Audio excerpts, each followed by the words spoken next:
So yeah, again, this is Jaime Reynolds with the band 1967. I suck at playing guitar and writing lyrics, and I'm horrible at creating melodies.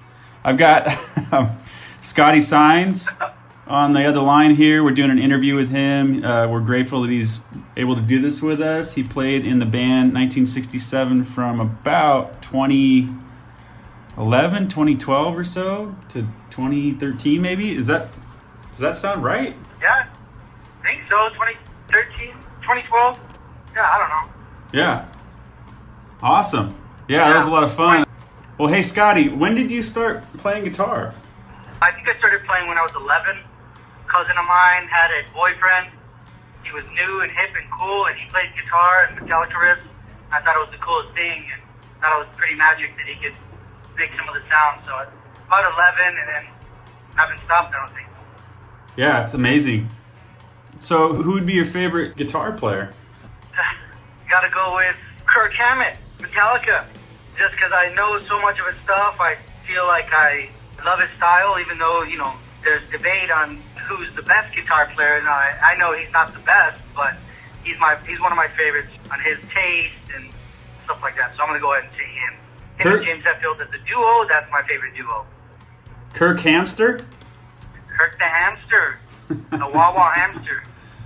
Gotta love his wah-wah stuff. I love it. Hey, where'd you grow up, Scotty? So I grew up in a little small town in southwest New Mexico called Lordsburg. Population, like 3,000. I've been there. Yeah. It's a cool town. Yeah. We just ate there last year, actually, when we were moving from New Mexico back up here to Portland, Oregon. Stopped at a restaurant there. It was really good. You had some good photos of the old rundown hotels and stuff like that. Pretty cool. Yeah, we really enjoyed it. Back in time. Well, I think I know the answer to this, but who's your favorite band? I'd have to say Metallica. Oh, yeah. Yeah. How many times have you seen Metallica live? I tried to count them. I've always thought it was 7, but it may be 6 because I can't remember the 7th time. But I thought forever that I was keeping track right at 7. But like I said, I first saw them in like January of '96, maybe. They were touring for the Load album, and they did the Cunning Stunts tour with Korn opening up for them. And nobody knew who Korn was. Everybody was mad that they were doing this band named Korn with a K was doing nursery rhymes metal. But Korn did awesome, and then Metallica came out and blew it away. That was awesome. We don't give a shit! There you go. Yeah. The most recent time I've seen them was maybe 2017. Okay. They played here in Phoenix in like August of 17, maybe? No. August of 19, 19. August or September of 19, they played in Gojira, and Avenged Sevenfold opened it up for them here at Cardinal Stadium in Phoenix. It was awesome. That sounds incredible. Where are you living now? I live in Tempe, Arizona. Work from home, but I live pretty much in the same place for like the last 10 years or something. Yay! Yeah. Pay cheap rent, I'm going to stay there till they kick me out. Retirement plan. There you go. How you get ahead. Do you remember what your first concert was? Big concert. Yep. It was in '95. It was Van Halen. That was Collective Soul opening up for Van Halen on the Balance Tour in El Paso, Texas. Ooh. Yeah. And I had worshipped the idea of Eddie Van Halen because my grandma's house had a cousin's room that had a Van Halen poster, Bon Jovi poster, and so I had always known Eddie Van Halen to be this, long black hair, big poofy hair, shredding this guitar. And when I saw him in '95, he had just changed his look. He had short hair, he had a little goatee, and I didn't recognize him, but I did recognize his playing. Shredded my face off. He was amazing. Rest in peace, Eddie. That's amazing. So Michael Anthony on bass, Sammy Hagar? Yep. Okay. Yep, it was Van Hagar, for sure. Yeah. It was great though. What song did you enjoy the most for that show? I remember the song Right Now. It like had a meaningful message on the back video screen, and they did it really powerful. Did a great job at it. Yeah, it was a challenging loss for 2020 for sure, man. Eddie Van Halen for sure. Yeah. Wow. I ended up dreaming about that guy. After that happened, I dreamt about him. It was very surreal. We were in the dream together. Jeez. Wow. How come you picked guitar over anything else? I mean, if you were dabbling with anything else, how come you picked guitar ultimately? So when I was a real small kid, I started playing the telephone because there was a telephone that was unplugged and had different tones. You know, when you touch and I was like, oh, I'm playing Mary Had a Little Lamb, and I don't know, I was like 3 or 4, and my family thought it was the most amazing thing, so they wanted to get me into piano because they could see I had an interest in music, and I just thought piano was the nerdiest thing, and because a kid I knew also took piano and he was not cool. Biggest regret of my life is not going to piano lessons and learning music and music theory. I switched over to snare drum in like 6th grade, and it was great. It taught me like how to keep rhythm and rudiments in a sense. But I quit playing snare drum in the middle of 8th grade. Well, I didn't quit. I got kicked out. We got a new band teacher. He showed up.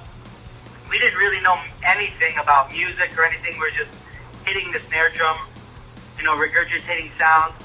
Didn't know anything, and this new band teacher came in, and he said, all right, I'm going to give you guys a big music test to see what you know, and I didn't like the test, and I was a horrible kid, so I bit holes out of the test and made a mask. He kicked me out. Ooh. Yeah, so luckily, I had already found guitar a couple years before that, so I was on my way. I didn't need snare drum anymore. So obviously Metallica, Van Halen are influences. Who else? Stevie Ray Vaughan. I really gravitated towards him at a young age. I think I was, again, 12 or 13 when I saw Stevie Ray Vaughan live at El Mocambo, the VHS we had. And, oh my God, his performance of Lenny by himself, just the instrumental was amazing. It blew me away. So I always rip his stuff off because he's the man. What kind of gear are you using right now, Scotty? Like amplifiers, pedals, guitars, etc.? Sure. Yeah. So now my amp is an orange Rock Reverb 50 MK3. It is a blessing. I love it. I bought it in 2018. It's been awesome. Changed the tubes on it once. I think I may have knocked one loose, transporting it to a gig or something, and decided just to change them out. But it sounds great, powerful, it's loud. I played on a 2x12 because it's easy to transport, you know, for gigs in my Jeep and stuff like that. And so my amp is awesome. My pedal board, I have a Kirk Hammett Waz, the first in the chain. I have a Horizon Devices. It's a guy from Periphery. He puts out it's like a distortion boost pedal, but also it's like it's got a compressor and a gate. That's the next one I have. Then I have an EP boost that I don't really use too often, but it's still in my chain. Probably take it out. Then it goes into an Eddie Van Halen Phase MXR pedal. And then it goes into a MXR digital delay. And then it comes back into the amp. And then I use the reverb off the amp and the distortion off the amp as well. But Nice. it's a 2-channel, a clean and distorted amp. That's my amp, that's my pedal board. My guitars, I'm really in love with my guitars. My oldest guitar is I think it's an 84 Gibson Firebrand, a Love Hall. It was sort of a hybrid that they did from like 75 to 86. It's more like a Gibson SG thickness, but in the shape of a Les Paul. Oldest guitar that I have with me, and I have 2 PRSs. I have a PRS Custom 24. It's an SE, but it's blued. It's awesome. I keep it drop tuned to drop C. The Gibson, I keep that tuned to E flat. Then I have another PRS, PRS Starla S2 with a big beat. I keep that to I think it gets that E flat as well. And that thing is beautiful. It sounds great. It plays great. Next, I got my longtime favorite that's been with me for a really, really long time. The Fender Telecaster JE90. The Jim Atkins Telecaster. Jim Atkins is from Jimmy Eat World. He's from here in Mesa, Arizona, not too far from Tempe. But always a big fan of Jimmy Eat World. But as I was putting together my custom guitar in my mind, it happened to go exactly with what he built, so I decided to get it, and it's been an amazing guitar. And then my most recent guitar that I bought a couple weeks ago is also just a dream. It's a 2020 Gibson SG Standard, the 61 reissue with the sideways vibrola. It's the perfect guitar. It's like a hot rod. I bought it from Norman's Rare Guitars out of just north of Hollywood in Tarzana. They're like a legendary guitar dealer, and this one popped up on their website. Called the next day, ordered it. They shipped it to me. They've been awesome, and it's just the work of art. I'm blessed to have it. But wow, that's about it. Amazing. That's really cool. I love that. Well, when did you first meet the band 1967? I met them, I think my old band, Cartoon Lion, was playing the same show maybe, but I saw them at Club Red in Tempe or Mesa, kind of on the edge of Tempe and Mesa, and thought they were awesome, so we became a band. Nice. Tell us the story when you received the call to start jamming with them. I just remember the first time I saw you guys play, I thought, wow, they're awesome, but I think their guitar sounds could be thicker with a second guitar player. So I think I told that to you. I said, hey man, call me if you ever need a second guitar player. And maybe a month later, I think you shot me a message or something and asked if I could come audition, maybe. And so I showed up to audition, and I think I remember us playing Creeping Death by Metallica all together, and I had a blast because the drummer that was there when I was there is Nathan, and he's another Metallica lover, so I thought that was awesome and a good fit. Yeah, I remember that. I think we played a bunch of Metallica riffs or something. I came over to your house in Tempe, if I remember right. Yeah. On the audition, like, hey, here's some songs. We worked out a few of the 67 tunes pretty fast, and then we just started playing Metallica as like a side note. Something. Yeah. Something like that. Yeah, super fun. Yeah, it was cool. It was good. It was good to know there was another brother out there that was into that kind of stuff.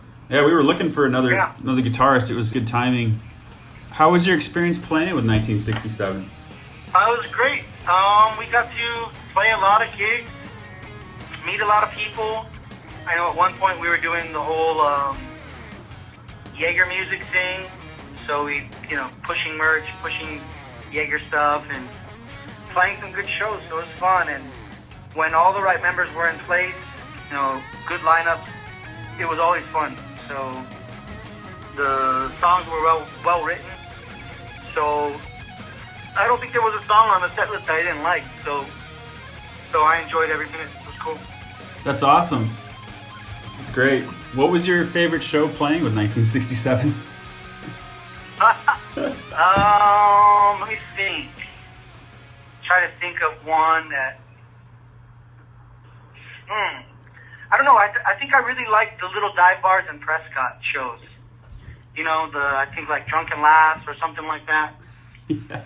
Just because we always got a chance to get out of town and have fun and meet new people, so that was cool. Oh, and yeah. for whatever reason, people from small towns are really big music fans, and they love it, so that's cool. Didn't we play a place called Scotty's Bar?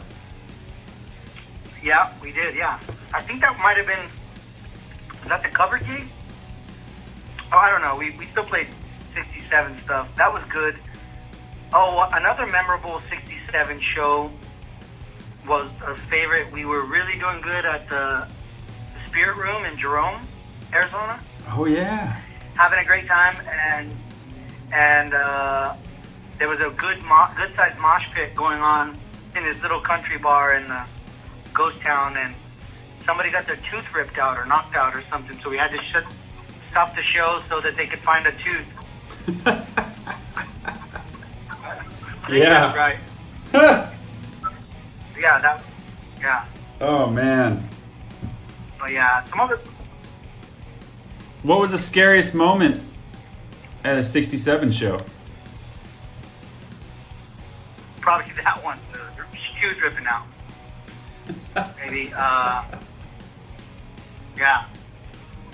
Never really scary moments. That one was just like, didn't know what was going on. Crowd kind of got crazy, so it was cool. Oh yeah. Where did y'all rehearse? I don't remember. No clue. Band Oasis, maybe?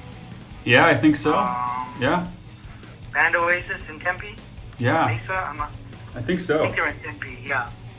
Who did you play with? Like, which band members do you remember playing with? Drummers was Steven, Nathan, and Matt. I think that's about it. And bass players, Jordan and Mike from Prescott. Yeah. And I think that's it.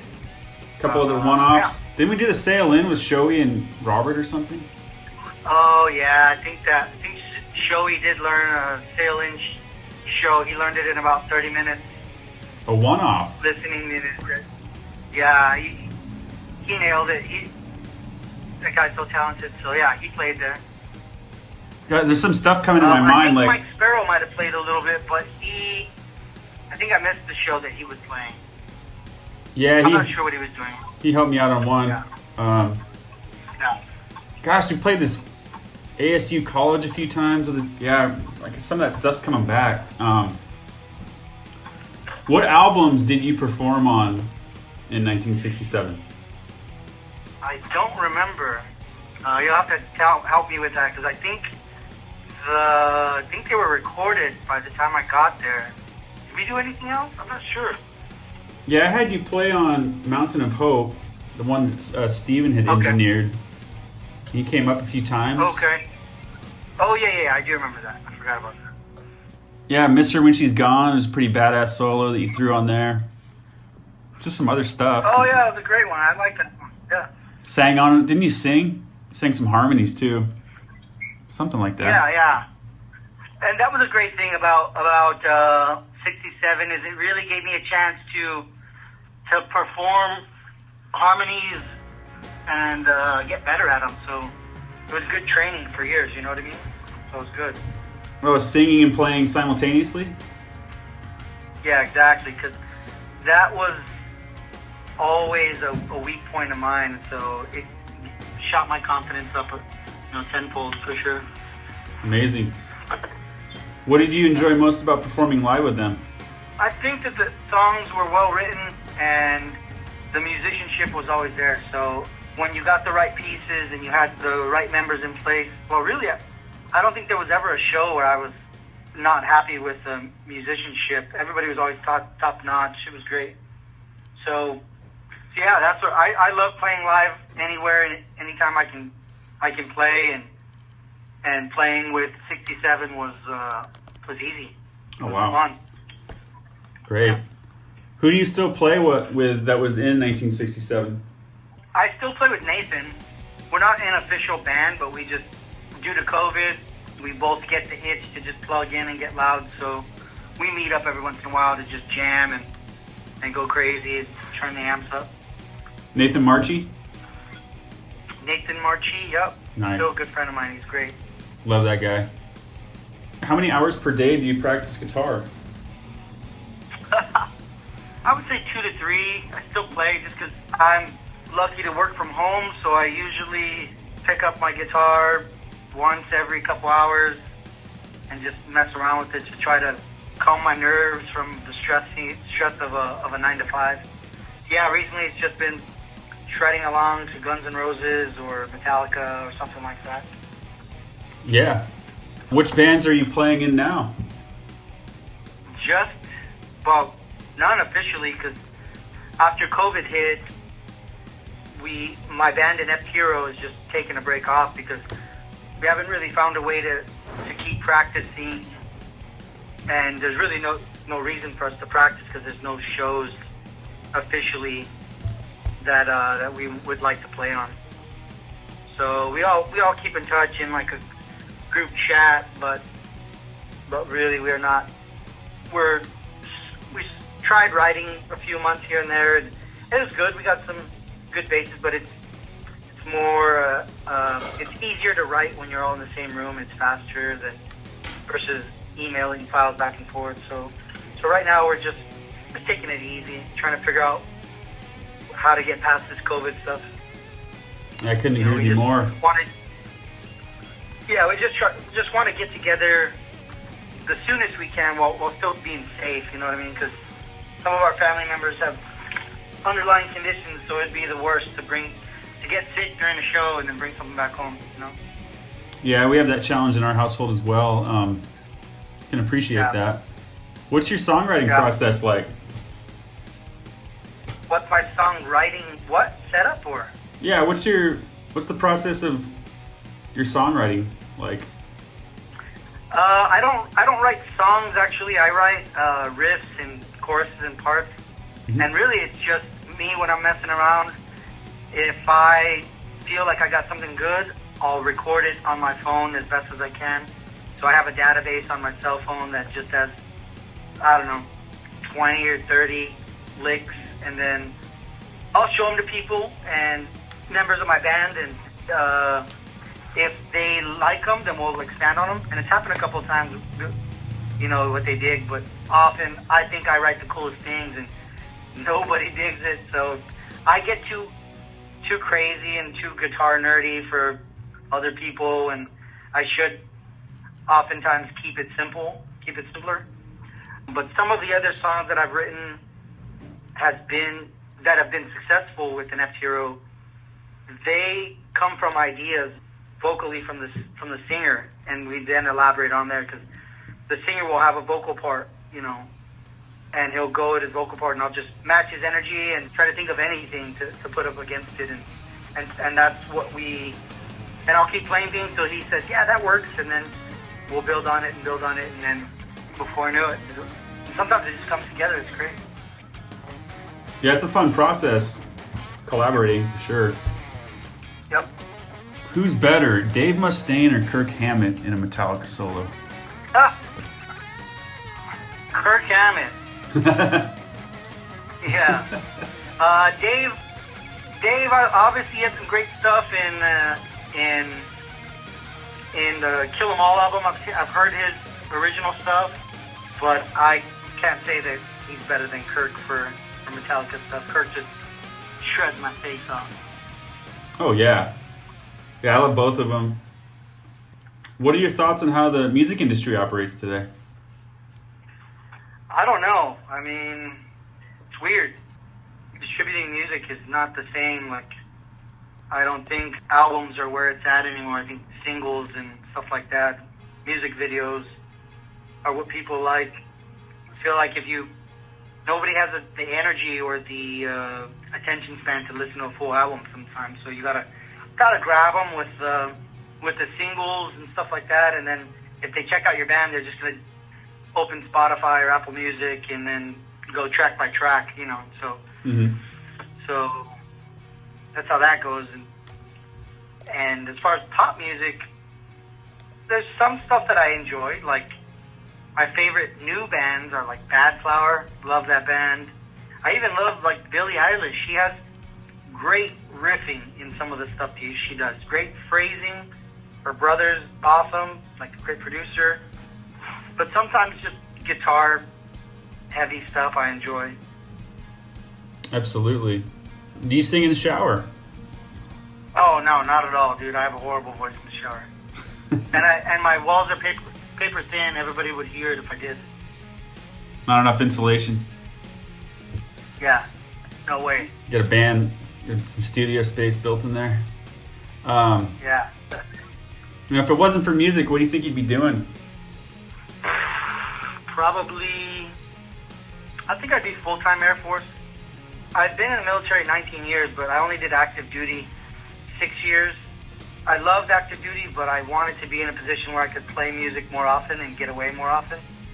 So I decided to just go reserves and do it once a month type stuff. But I think if had no interest in guitar, I would try to be full-time Air Force because I like that too. I love it. Interesting. Yeah, thank you for your service. No, appreciate it. Yeah. What's your most favorite venue that you performed at? The Roxy in Hollywood. Ah, Yeah. heck yeah. Amazing. Yeah. Incredible. Yep. The Roxy. Yeah, just because I was always a fan of Cheech and Chong, stuff like that. And it's got so much history, so. Oh, yeah. Have you seen that movie, is it East LA or something like that? East LA? Cheech Marin. God, it was a movie. Oh, he Born put. in East LA. Born in East LA. That was a good movie. Yeah. Enjoyed that. Hey, what's the best advice you've ever been given? Integrity first and excellence in all you do. Yeah, sounds like you're on the right track. They said, yeah, it's from the Air Force's core values. Air Force says integrity first, service before self, and excellence in all you do. But I kind of took off the service before self because I'd rather be selfish sometimes. But you can still have integrity, and anything you attempt to do, just do it well. You know, if you're gonna do it, you know, put 100% into it. And yeah, that's about it. Yeah, however we can be of service in life is something that's really, really great, outstanding. If you could change anything about the industry, the music industry, what would it be? I would make DJs disappear. I have like a vendetta against DJs just because these guys are great. They're putting on the theatrical show. People love these DJs and they're great. I respect what they do before the show, right? They produce these songs, it's great. Mm-hmm. They got the light show matched up, but you know, a lot of these DJs, whenever they come and the show starts, it's just, I don't know, they press play on an iPad and dance around, and they're not performing or creating any sort of music, so it's not any sort of unique experience. You know, every show is probably the same. Mm-hmm. As far as what they're doing, because you know, songs got to line up with the light show and stuff like that. So I don't know. So I would eliminate DJs, and I wish people were more into the live band setting and more appreciative of what it takes to be a musician in any sense. Like Hanson, you know, some people made fun of them, but what did they do? They wrote their own songs and they played their own instruments and sang and harmonized and killed it. Mm-hmm. I got way more respect for Hanson than I will ever have for any sort of DJ, you know. Mm-hmm. Makes sense. Unless you're Mark, right? Yeah. He's pretty funny. What's that? DJ Mark? Yeah, Mark, Alice in Chains. Adrenaline? Yeah. Oh, yeah. He might be an exception. Maybe. Well, see, there's DJs of today, right? Yeah. Where they just press play or whatever. But a traditional disc jockey like DJ Kool Herc or something like, you know, the guys that were really like DJ Kid Capri. Those guys are amazing. That's a skill. When you can actually produce a song and it's a performance and you're using turntables as an instrument and you're being creative, that's an art form. I really respect those guys. Those guys are at the top of the mountain. But a DJ that just press play, I don't know. I hear that. I see that. Yeah. Hey, what's the most, I guess right now, what's your favorite song to perform? Or, you know, pre-COVID, I guess, before this all went down. Like, did you have a favorite song that you really enjoyed playing live with maybe your current band, Inept Hero, or in general, really? Sure, yeah. So as far as original, we have a song called Pharmacophobia. It's one of our strongest songs. I really love performing that one. But as far as covers, it's kind of a tie. I love them both equally. Rage Against the Machine, Bulls on Parade. I love performing that, but I only love it when I'm really happy and satisfied with my Tom Morello solo and the sound that I get. You know, if I really nail the solo, then I enjoy the performance. But it's always dependent on me if I love it or not, my performance. So that one is a tie between that one and Box Full of Sharp Objects by The Used. That one's high energy and you love it. That one's awesome too. Excellent. Yep. Well, hey, Scotty, what's next for you? Play my new Gibson SG, and that's it. Yeah, see what happens down the road with COVID and be prepared and ready for anything. Yeah, it's all we can do, right? We're all doing the best we can with what we have. For sure. Right on, Stay man. healthy. That's my plan. Well, hey, we'd like to thank Scotty. Again, it's Jamie here with 1967 with Scotty Saenz, who we were grateful who played with us. Back, gosh, it was almost 10 years ago now, I would say. Yeah, it was a blast, man. I really enjoyed that time period. Yeah. That was a lot of fun. Yeah, thanks for doing this, man. You guys, inviting me out. Yeah, if it wasn't for you or everyone else, I wouldn't be where I'm at today, that's for sure. Thank you very much. Awesome. Yeah. Great songs, man. Great songs.